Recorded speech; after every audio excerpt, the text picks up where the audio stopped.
তামিলনাড়ুতে সরকার গঠনের জন্য অভিনেতা থালাপতি বিজয়ের দল তামিলাগা ভেত্রি কাজাগাম টিভিকে পার্টিকে সমর্থন দেওয়ার ঘোষণা দিয়েছে কংগ্রেস। তবে সমর্থনের ক্ষেত্রে একটি গুরুত্বপূর্ণ শর্ত দিয়েছে দলটি। জোটে কোনো সাম্প্রদায়িক শক্তি রাখা যাবে না। খবর এনডিটিভি।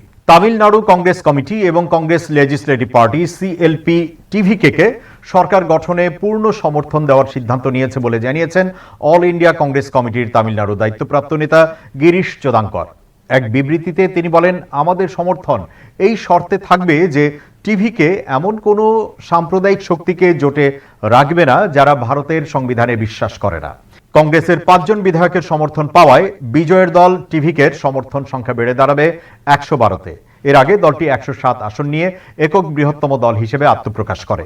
তবে সরকার গঠনের জন্য প্রয়োজনীয় 118 আসনের সংখ্যাগরিষ্ঠতা অর্জনে এখনো 6 জন বিধায়কের সমর্থন প্রয়োজন। এ কারণে বিজয় এখন বিদু থালাই, চিরু থাইগাল কাচ্চি ভিসিকে, সিপিআই এবং সিপিএম এর সমর্থন পাওয়ার চেষ্টা চালাচ্ছেন। এই 3 দলের সমর্থন মিললে টিভিকের মোট সমর্থন দাঁড়াবে 119 জন বিধায়কে, যা সরকার গঠনের জন্য যথেষ্ট। এদিকে রাজনৈতিক মহলে নতুন আলোচনা তৈরি হয়েছে টিভিকের নেতাদের এআইএডিএমকে প্রধান এডাপ্পাড্ডি কে পলানিস্বামীর সঙ্গে বৈঠককে ঘিরে। জানা গেছে, চেন্নাইয়ে পলানিস্বামীর বাসভবনে টিভিকের প্রতিনিধিরা সাক্ষাৎ করেছেন। রাজনৈতিক বিশ্লেষকদের মতে এটি বিজেপির সঙ্গে জোটে থাকা এআইএডিএমকের ভেতরে নতুন টানাপোড়েনের ইঙ্গিত হতে পারে।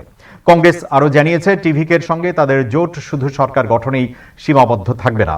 স্থানীয় সরকার নির্বাচন, লোকসভা ও রাজ্যসভা নির্বাচনেও এই সমঝোতা অব্যাহত থাকতে পারে। বিবৃতিতে আরও বলা হয়, বিজয় ও রাহুল গান্ধী তামিলনাড়ুর জনগণের এই ঐতিহাসিক রায়কে সম্মান জানানোর এবং একটি ধর্মনিরপেক্ষ ও প্রগতিশীল সরকার গঠনের অঙ্গীকার করেছেন। বিশেষ করে রাজ্যের তরুণদের স্বপ্ন ও প্রত্যাশা পূরণে তারা একসঙ্গে কাজ করবেন। সম্প্রতি অনুষ্ঠিত তামিলনাড়ু বিধানসভা নির্বাচনে 234 আসনের মধ্যে 108টিতে জয় পেয়ে টিভিকে রাজ্যের একক বৃহত্তম দল হিসেবে আত্মপ্রকাশ করে। এর মধ্য দিয়ে 62 বছরের ডিএমকে এআইএডিএমকের দ্বৈত আধিপত্যে বড় ধাক্কা লাগে। নির্বাচনে ডিএমকে পেয়েছে 59টি আসন এবং এআইএডিএমকে পেয়েছে 47টি আসন।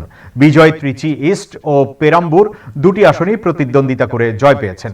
তবে দলীয় সূত্রের দাবি, তিনি সম্ভবত ত্রিচি ইস্ট আসনটি ছেড়ে দিয়ে পেরাম্বুর আসন ধরে রাখবেন। সেক্ষেত্রে শূন্য হওয়া আসনে উপনির্বাচন অনুষ্ঠিত হবে।